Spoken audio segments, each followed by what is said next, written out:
makes up probably in the neighborhood of, I would give us in the neighborhood of somewhere between 5 to 15% of the synthetic business that's out there.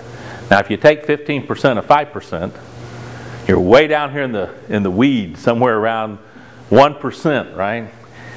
There's so much lubrication business out there that the very idea that somebody's too lazy to go find some business and they have to go trying to look at what's already established, it's just silly. You think of anything that moves, it's lubricated.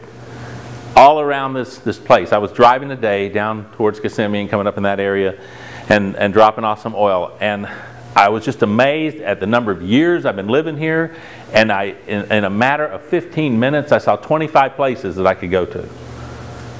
I don't have the time. So what I'm telling you, if you're a new dealer, just get out there and go after it, because there's a count. It's like that old thing, there's just another one over the next hill, another one over the next hill.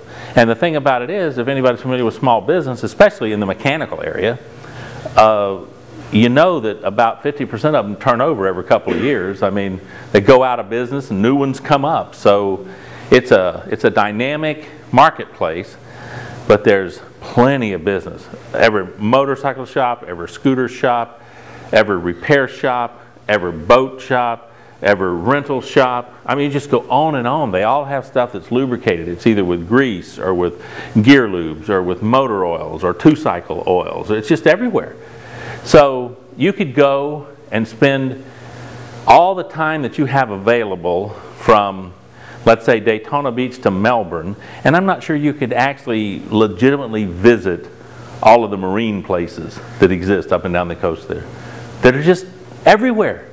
Now, is every one of them going to jump and shout hurrah when you come in with an AMSOIL shirt? Absolutely not. But the point is, it's like everything else.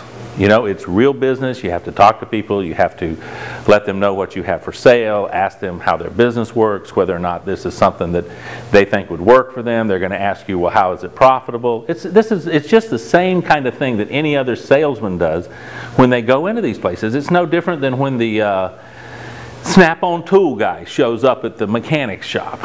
You know, half the mechanics would say, no, I'm never going to use your tools. But he runs into a guy that says, yeah, I love these Snap-on tools. I'm glad you came by. I need to make a couple orders, right? So you don't know when the next account you run into. One of the guys a few years ago told me that he was kind of depressed and he'd had a lot of no's. And he walked in and he just was getting ready to turn around in this one shop because it just looked at him like, oh, he's just going to say no. The guy said, wait a minute.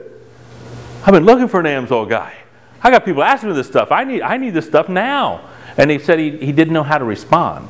He'd had so many no's that when somebody was willing to say yes, he was tongue-tied for a minute. It's like, how do I respond to a guy that says yes? I mean, let me convince you. No, he already wants this. I don't need to convince him he needs it. He already wants this. So, but if you want to really get toughened up for the sales business, I recommend spend a year in life insurance.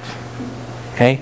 Sell life insurance for a year, and then you can sell anything. Because if there's anything that I ever did that taught me how to accept no, it was selling life insurance.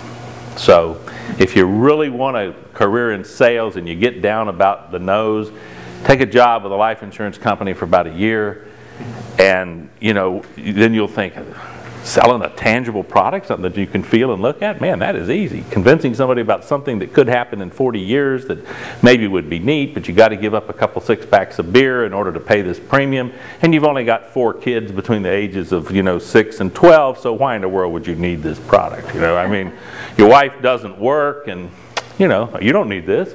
Here, get another 6-pack of beer. That's not a very good pitch. I mean, if you're trying.